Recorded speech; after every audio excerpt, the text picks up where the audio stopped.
Good morning, my brothers and sisters in Christ at St. John's. It's July 18th, 2022, and it is 6:50 in the morning here in Jerusalem, a little bit of Jerusalem outside my hotel window. And I'm here with a better update, I hope, this time than last time, and we'll see how it goes. But the major theme I'm thinking about right now is journaling and journeying and what it means to move in the Holy Lands and what it might have meant over the millennia, 2,000 years ago, and now here in 2022. But first, some quick highlights since I last checked in. We left the Galilee in the northern part of Israel and headed south towards Jerusalem, though here it's called you go up to Jerusalem, since Jerusalem is at almost 3,000 feet elevation. But along our journey out of Galilee, we stopped at several places, and a couple of highlights was Jericho. Now, I did send a photo last time about people being baptized in the Jordan, but of course we know that Jesus was baptized in the Jordan near Jericho. Jericho is in the West Bank, and the West Bank is Palestinian-controlled territory, though not all of it. There's Zone A, Zone B, Zone C. I'm learning more about that, and we'll be happy to talk with you about that. But so the site where Jesus was baptized by John the Baptist is in present-day West Bank territory, so it's Palestinian land. We went to Jericho, and it was extremely hot. It topped 100 that day, and Jericho truly is an oasis in the desert. And we passed by a sycamore tree. It's not 2,000 years old, maybe 200 years old, but it was neat. We stopped outside and looked up, and imagine Zacchaeus up in the tree, and Jesus saying, "Come down," and that was kind of nice because two of the women on the tour then began singing the Zacchaeus song that you might have learned as a child. So that was fun. After, of course, Jesus was baptized, almost immediately was sent into the wilderness for 40 days. And the trials and temptations from Satan occurred during those 40 days.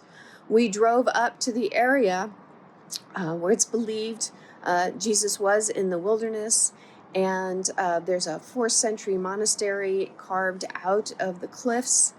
It was quite a powerful sight, very, very desolate, lots of caves. There are lots of caves all over the place, and really a really powerful site to visit for the lack of life. But of course, Jesus is the life and light of the world, and this is really significant. Then from Jericho, we headed to Qumran, where the Dead Sea Scrolls were found, and I believe took a photograph of the Dead Sea from there. Our next stop was to the Dead Sea, which is 33% salt, and it was extremely hot, extremely busy, sea of humanity, if you will. All sorts of people were visiting. It was Saturday, so it was the weekend, and there were just a lot of people holidaying with family, enjoying their time. We did go into the Dead Sea, and it was like wearing a wetsuit. I mean, you just kind of bounce up to the top of the water. It really is a physically interesting experience to be that buoyant in water. And after the Dead Sea, we drove into Jerusalem. And we stopped, we sang, entering Jerusalem proper. We sang Jerusalem, Jerusalem. And we drove straight to the Mount of Olives. And the Mount of Olives is where Jesus ascended during Ascension, right? We recognize it, Ascension. And this is where Jesus ascended after he was resurrected, and he spent time 40 days and met with the disciples. It's during those days that Jesus went to the Sea of Galilee and saw Peter and the disciples on the boat, and Peter jumped off the boat. I shared about that last time. Anyway, so there's a wonderful view of Jerusalem from the Mount of Olives, and we were a little late. We're slow. It's taking us a while to do some things, so we missed a group photo shot, but we'll do that later. But we did get to see our first glimpse of Jerusalem from the Mount of Olives. The next day we spent almost entirely in the West Bank in Bethlehem. So Bethlehem is a Palestinian city, and we went to both the Church of the Nativity and the Field of the Shepherds. And we did it reverse order, so we aren't able to always do things in order of the life of Christ, but I'll present it as though we did. So the Church of the Nativity is built over the site where it's believed Jesus was born. And he was born in a stable and laid in a manger, and there are two different sites that are recognized. The one is the place of his birth, and then about 10 feet away was located the manger where he was laid. And it took us more than 2 hours to wait in line to get to these sites. It was quite powerful. Right before we got in there, you entered, into a grotto. We were stopped so an Armenian dignitary could come in and visit the site privately.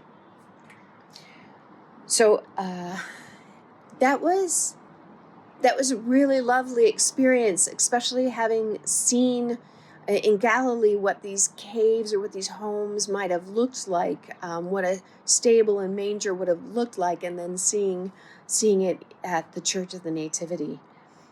The next site was probably the one that struck me. I didn't realize it would strike me as significantly as it did, and that was the Field of the Shepherds.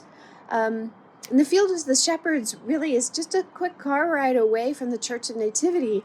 But if you think of the terrain, which is incredibly hilly, all these mountains, these mounts, I should say, peaks and valleys, it's difficult to get from point A to point B if you're walking, or especially if you're a shepherd and you have your flocks with you.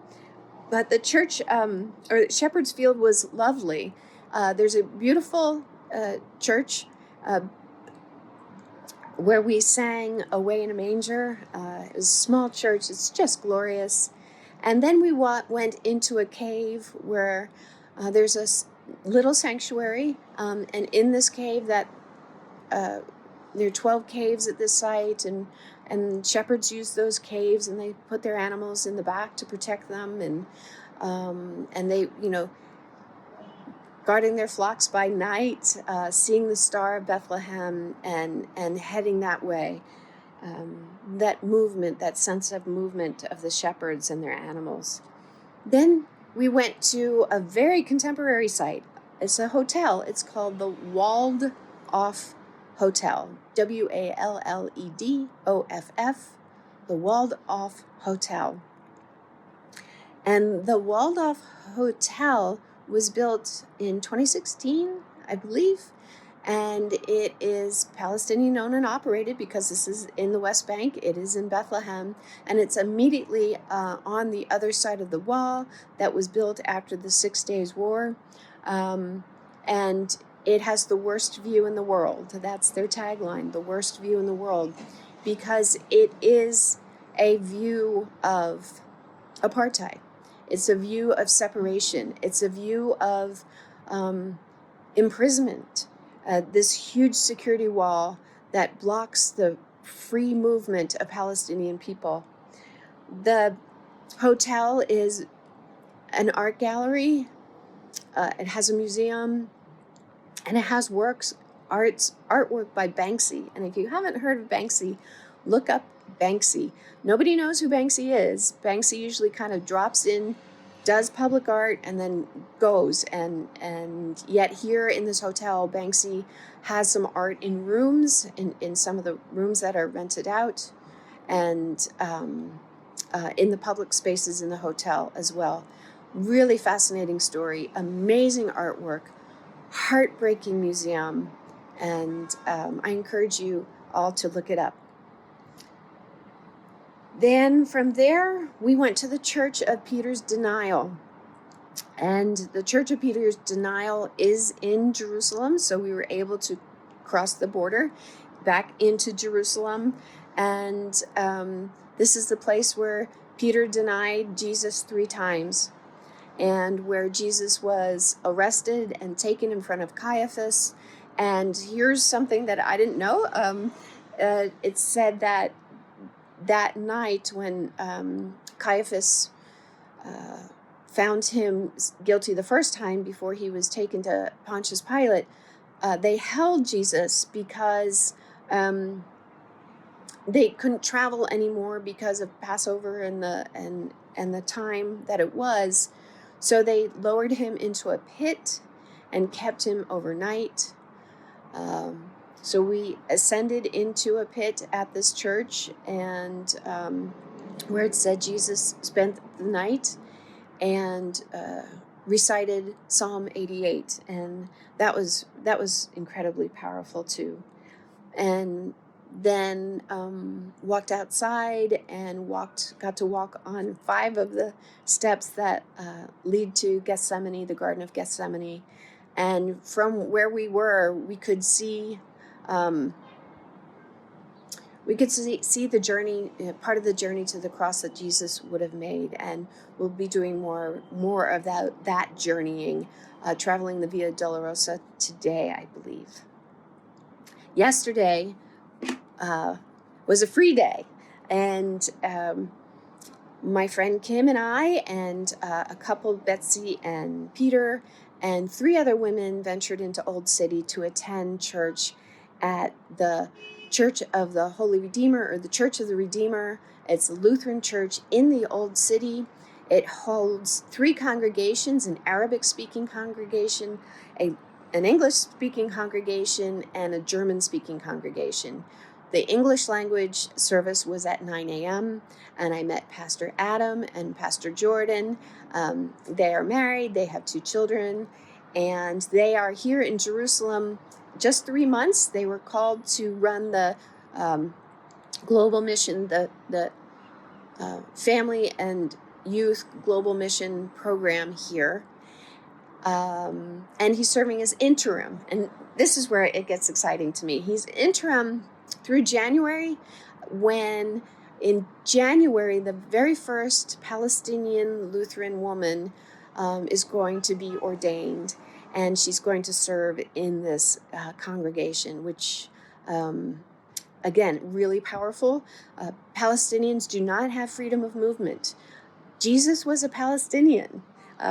All the Christians Jesus was a Palestinian Jew. This is the land of Palestine.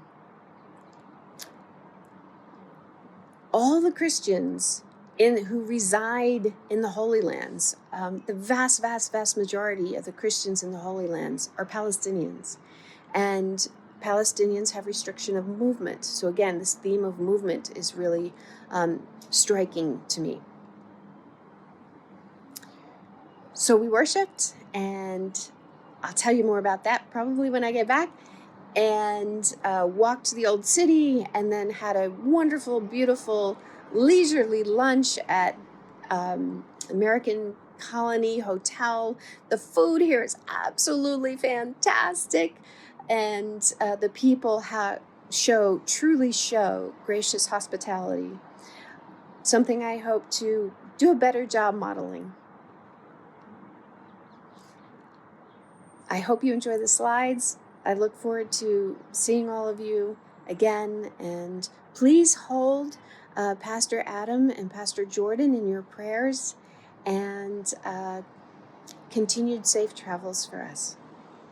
Bye.